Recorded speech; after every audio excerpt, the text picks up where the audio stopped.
și mă gândesc, Doamne, nu știu cum să-i mulțumesc, cum să-i mulțumesc pentru tot ce a făcut. Că-a dat curaj să devin cine acum sunt, că m-a întărit, fată, mergi înainte.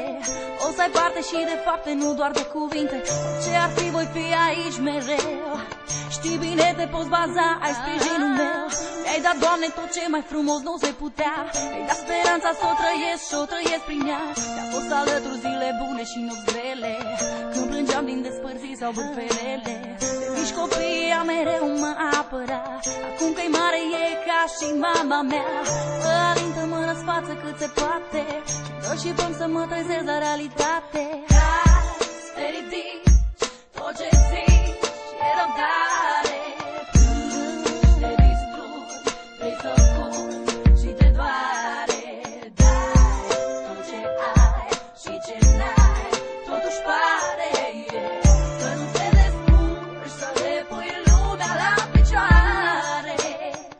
Acum văd a venit și rândul meu, să am grijă de ea așa cum m-a făcut ea mereu. Și nu pot, Doamne, mâinii